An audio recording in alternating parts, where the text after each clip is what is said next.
अस्सलामुअलैकुम, welcome to informative education. हम discuss कर रहे हैं पार्ट थ्री को।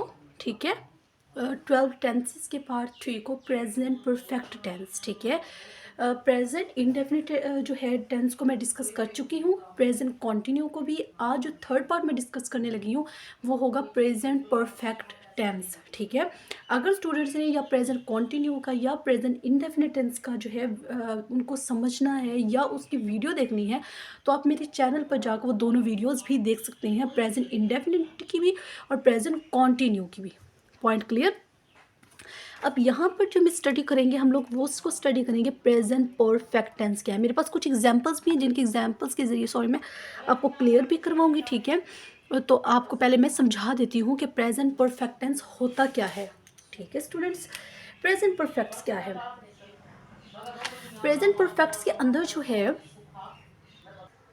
देखिए, प्रेजेंट परफेक्ट टेंस का हमें जब पता चलता है तो हमें यहाँ से पॉइंट से पता चलता है कि चुका है, चुकी है, चुके हैं। अगर ये तीन वर्ड्स जो हैं वो फिक्रे के एंड पर नहीं आते, अगर उर्दू सेंटेंस के अंदर ये तीनों फिक्रे जो हैं वो नहीं आते, देन आप क्या करेंगे, देन आपको वहाँ से पता चलेगा, सेंटेंस पढ़ेंगे। ठीक है, अब मैं आपको एक जो है सेंटेंस पर बताती हूँ। आई डैश फिनिश माई होमवर्क, मैंने अपना काम ख़त्म कर लिया है। अब जो भी सेंटेंस हो चाहे कोई भी हो, हैज़ है वाला हो, प्रेजेंट परफेक्ट टेंस का जो हैज़ है वाला सेंटेंस हो, उसके अंदर आपको पता यहाँ से चलेगा कि ये है वाला सेंटेंस है। इसके अंदर वो जो क्वेश्चन होगा, कोई फिक्र होगा, वो अपने आप पर डिपेंड कर रहा होगा। ठीक है, आप पर कैसे डिपेंड, उसने अब क्या कहा है कि मैंने होमवर्क ख़त्म कर लिया है, मतलब वो खुद की एक बात कर रहा है कि मैंने जो है ये काम कर लिया, जो अपने ऊपर डिपेंड करे। क्योंकि आई के साथ हम हमेशा हैज़ या हैव लगा रहे होते हैं, तो वो खुद के लिए लगा रहे होते हैं ना। अगर हम दूसरे के साथ भी लगा रहे होते हैं तो आप एक पक्की बात बता रहे होते हैं कि उसने ये काम किया है, उसको ये चीज़ पसंद है, उसने ये शहर छोड़कर वो उस शहर में चले, हम एक पक्की जो है 100% वाली जो बात होती है वो बता रहे होते हैं। ठीक है, उसे हम प्रेजेंट परफेक्ट टेंस का नाम दे देते हैं। अब यहाँ पर मैं आपको राइट करके दिखाती हूँ। यहाँ पर हम क्या करेंगे, सब्जेक्ट प्लस क्या करेंगे, वर्ड प्लस ऑब्जेक्ट। यहाँ पर क्या आएगा, सब्जेक्ट अगेन प्लस हम यहाँ पर मॉडल वर्ब्स जो है वो हैज़ लगाएंगे और हैव लगाएंगे। स्टूडेंट्स समझ आ रही है। मैंने आपको बताया था कि प्रेजेंट कॉन्टिन्यू का भी इसी तरह बताया था कि प्रेजेंट कॉन्टिन्यू से हम कौन से मॉडल वर्ब्स लगाते हैं। प्रेजेंट परफेक्ट के अंदर जो हम कौन से मॉडल वर्ब्स लगाते हैं वो होती है has, have plus third form of verb plus sorry object. ठीक है, third form of word plus object. ठीक है, अब थर्ड फॉर्म हमने क्यों लगाया, थर्ड फॉर्म जो है क्योंकि हम जो है present indefinite, present continuous, present perfect के अंदर हम सिर्फ थर्ड फॉर्म लगा रहे होते हैं। थर्ड फॉर्म कैसे लगाते हैं, ठीक है, जैसे मैं आपको एग्जांपल देती हूँ। ईट, ईट का मतलब क्या होता है, खाना। उसकी सेकेंड फॉर्म जो है, सेकेंड फॉर्म होती है एट, थर्ड फॉर्म होती है ईटन। ठीक है, ईट, एट, ईटन। अब ये थर्ड फॉर्म ईटन जो है वो यहाँ पर हम यूज़ करेंगे। ठीक है, अब मैं आपको सेंटेंस बताती हूँ। मैं खाना खा चुका हूँ, सिंपल मैंने बोला है, मैं खाना खा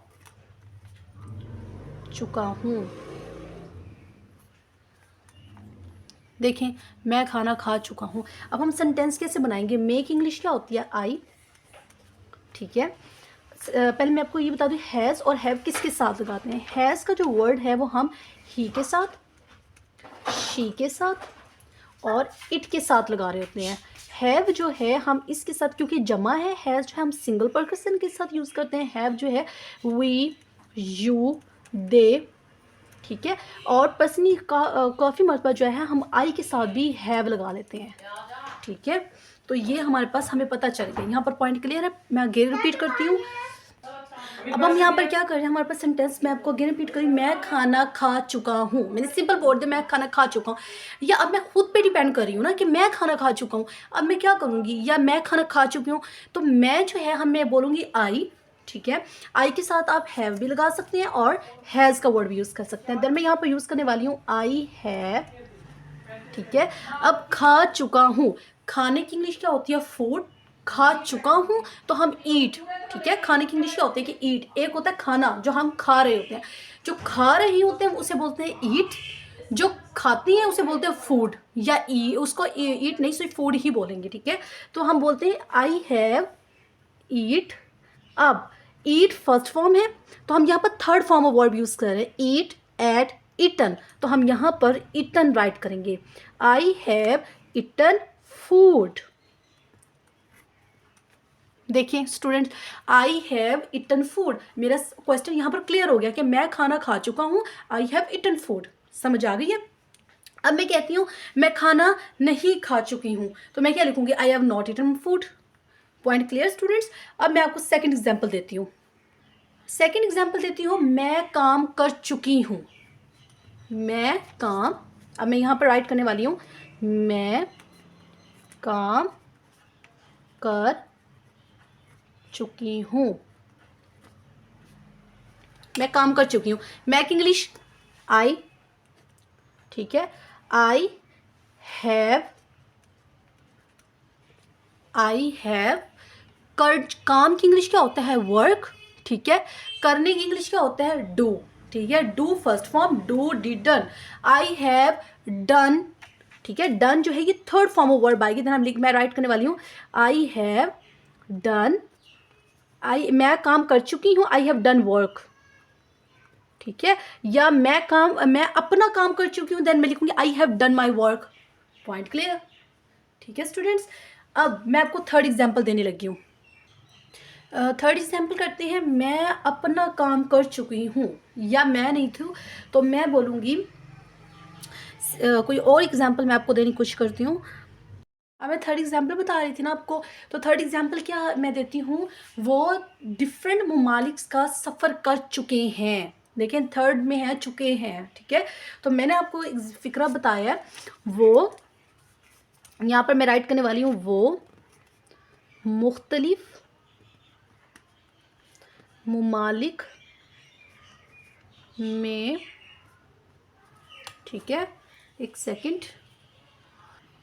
देखिए स्टूडेंट्स, वो मुख्तलिफ ममालिक में सफ़र कर चुके हैं, देन मैं क्या लिखने वाली हूँ? वो चुके हैं, क्योंकि ज़्यादा लोगों की बात है तो देन हम दे का वर्ड यूज़ करने वाले हैं। दे हैव, अब सफ़र की इंग्लिश क्या होती है? ट्रेवल्ड, ठीक है। हम सफ़र की, सॉरी मैं यहाँ से राइट करती हूँ, दे हैव, मुझसे यहाँ से पकड़ा नहीं जा रहा, एक सेकेंड। देखिए सेंटेंस क्लियर हो गया, वो मुख्तलिफ ममालिक में सफ़र कर चुके हैं, they have travelled to many different countries, ठीक है। अब देखिए मैंने दे का वर्ड यूज़ किया, दे के साथ क्या लगाया? हैव, ठीक है, क्योंकि मैंने बोला था ही, शी, इट, आई के साथ हम हैज़ यूज़ करते हैं, और हैव जो है हम किसके साथ यूज़ कर रहे होते हैं? वी, यू, दे के साथ। तो देन मैंने लिखा दे हैव ट्रेवल्ड। अब मैं यहाँ पर मैं ट्रैवल भी तो लिख सकती थी, नो, हम ट्रैवल क्यों लिखेंगे? क्योंकि हमने तो third form of verb use करते हैं ना, प्रेजेंट परफेक्ट टेंस के अंदर हम third form of verb use कर रहे होते हैं। They have travel to many different countries. Point clear हो गया? ये आपको, मुझे उम्मीद है कि आपको ये सेंटेंस जो हैं क्लियर हो गए होंगे और प्रेजेंट परफेक्ट टेंस की आपको समझ आ गई होगी। अब मैं आपको कुछ दूसरी एग्जाम्पल से समझाती हूँ। देखिए यहाँ पर क्या है, I dash finished my homework, मैं अपना काम ख़त्म कर चुकी हूँ। अब यहाँ पर क्या राइट करेंगे हम लोग? या तो हम हैज़, हैव, बोथ यूज़। अब I dash finish my homework, मैं अपना काम खत्म कर चुकी हूँ, सिंपल वर्ड बोल दिया मैंने, तो मैं यहाँ पर या तो हैज़ यूज़ करूँगी या हैव। अब मैंने बोला था आपको, हम आई के साथ हैज़ भी लगाते हैं और हैव भी लगाते हैं, और बोथ यूज़ हम दोनों भी लगा सकते हैं। तो मोस्टली जो हम यूज़ कर रहे होते हैं वो हैव ही होता है। आई हैव फिनिश माई होमवर्क, ठीक है, इसका मतलब करेक्ट ऑप्शन हमारे पास हैव आ जाएगा, ठीक है। स्टूडेंट्स जो हैं बोथ यूज़ को देखकर तो बोथ यूज़ पर ही टिक कर देते हैं, लेकिन स्टूडेंट्स का ये आंसर रॉन्ग होता है, बिकॉज हैव का वर्ड हम यूज़ करेंगे, I have finish my homework. Second देखें, we have dash in this house for 5 years। ये जो लाइव्ड है मैं गलती से राइट कर चुकी हूँ, ठीक है, बिकॉज जो लाइव्ड जो है ये थर्ड फॉर्म ऑफ वर्ब है। मैंने ऑप्शन देने थे तो मैं गलती से यहाँ पर राइट कर लिया मैंने, तो यहाँ पर मैं आपको वैसे ही बता देती हूँ मैंने लाइव्ड यहाँ पर क्यों लगाया, क्योंकि हम थर्ड फॉर्म ऑफ वर्ब को देखेंगे, ठीक है। नेक्स्ट देखें, I have dash Spanish for 2 years, मैं 2 साल के लिए स्पेनिश, ठीक है, स्पेनिश जो है स्टडी जो है करता हूँ, स्पेनिश जो है स्टडी करता हूँ। तो अब यहाँ पर जो है यहाँ हम स्टडी यूज़ कर रहे होंगे, स्टडीड इज स्टडी, स्टडी तो हम नहीं लगाएंगे, स्टडीड लगाएंगे, बिकॉज स्टडीड क्यों लगाएंगे, क्योंकि बिकॉज ये थर्ड फॉर्म ऑफ वर्ब है, सही है। थर्ड देखें, सॉरी फोर्थ देखें, he has never sushi before, उसने कभी सुशी पे जो है पहले टेस्ट नहीं किए हैं। अब सिंपल वर्ड्स बोला है, ठीक है, उसने सुशी जो है वो पहले ट्राई कभी किया ही नहीं है, टेस्ट किया ही नहीं है, तो हम यहाँ पर टेस्ट, टेस्टेड, टेस्टिंग, तो हम यहाँ पर क्या यूज़ करेंगे, टेस्टेड। क्यों, बिकॉज ये थर्ड फॉर्म ऑफ वर्ब है। पॉइंट क्लियर हो गया आपको। आगे देखिए, the students have dash their exam and are now vacations, ठीक है। अब स्टूडेंट जो है अपना काम जो है वो मुकम्मल कर चुके हैं, ठीक है। अब यहाँ पर हम कंप्लीट का वर्ड यूज़ करेंगे, is completed, completed, complete first form of verb है, इज कंप्लीटिंग हम लगाएंगे नहीं, क्योंकि हमने तो देखा ही नहीं कि आईएनजी फॉर्म वाले लगाते हैं, यहाँ पर हमने तो बोला third form of verb use करते हैं, तो यहाँ पर कंप्लीटेड आ जाएगा। क्लियर। लास्ट देखिए, have you dash the new restaurant in town, ठीक है, have you dash the new restaurant in town, तो देखिए क्या आपने कस्बे में नया इस रेस्टोरेंट जो है वो तैयार किया है, तो यहाँ पर हम क्या करेंगे, जो है ट्राई, ट्राई, ट्राइंग, तो यहाँ पर हम ट्राई तो नहीं लगाएंगे, बिकॉज ट्राई जो फर्स्ट फॉर्म ऑफ वर्ब है, ट्राई थर्ड है, और ट्राइंग जो है आईएनजी वाले हम लोगों ने लगाने नहीं है, इसका मतलब दोनों क्रॉस है, आंसर है, तो यहाँ पर ट्राइड जो है ये आंसर जो है वो बिल्कुल करेक्ट है, ठीक है। लास्ट देखें, the chef has dash a delicious meal for us, ठीक है, जो शेफ है वो बहुत जो है वो मज़ेदार खाना तैयार करता है। अब यहाँ पर प्रिपेयर्ड, प्रिपेयर, प्रिपेयरिंग तीन हैं, और इन तीन, इसका आंसर जो है आप मुझे कमेंट्स में बताएंगे कि इसका जो यहाँ पर हम कौन सा करेक्ट आंसर लगाएंगे, प्रिपेयर लगाएंगे, प्रिपेयर्ड लगाएंगे या प्रिपेयरिंग लगाएंगे, ठीक है। जो करेक्ट आंसर होगा देन आप मुझे कमेंट्स में बताएंगे, और देन मैं बताऊंगी कि ये आप आंसर जो है वो करेक्ट बता रहे हैं या क्रॉस, मतलब आपका आंसर जो है ये रॉन्ग है, ठीक है, वो मैं आपको कमेंट्स में बताऊंगी इंशाल्लाह। सॉरी, लाइक एंड सब्सक्राइब करना ना भूलें, ठीक है, ताकि न्यू वीडियो जो हो नेक्स्ट जो मैं पार्ट 4 लेकर आऊँगी 12 टेंसेस का, ताकि उसको देखना ना भूलें आप, ठीक है। इंपॉर्टेंट चीज़ें जो होती हैं मैं आपको नॉर्मल जो है वर्डिंग के अंदर बता रही हूँ, ताकि आपके हर एक पॉइंट क्लियर हो, ठीक है, क्योंकि मुश्किल वर्ड नहीं बोलना हम लोगों ने, हमने इजी वर्ड से स्टार्ट करना है, ठीक है, क्योंकि हमेशा इजी स्टार्ट करेंगे तो देन हम डिफिकल्टीज़ पे पहुँचेंगे ना, तो डिफिकल्ट शुरू से स्टार्ट करते हैं तो हम कहते हैं नहीं हमसे नहीं होगा, ये वाला पॉइंट आ जाता है, तो देन हमने अच्छे से अच्छे तरह जो है अपनी तैयारी करनी है, ठीक है, प्रिपरेशन करनी है, ताकि हमारे टेंसेस जो हैं, जिन स्टूडेंट को टेंसेस में प्रॉब्लम होती है वो प्रॉब्लम सॉल्व हो जाए, ठीक है। अपनी दुआ में रखिएगा मुझे याद, and thank you so much. अल्लाह हाफिज़।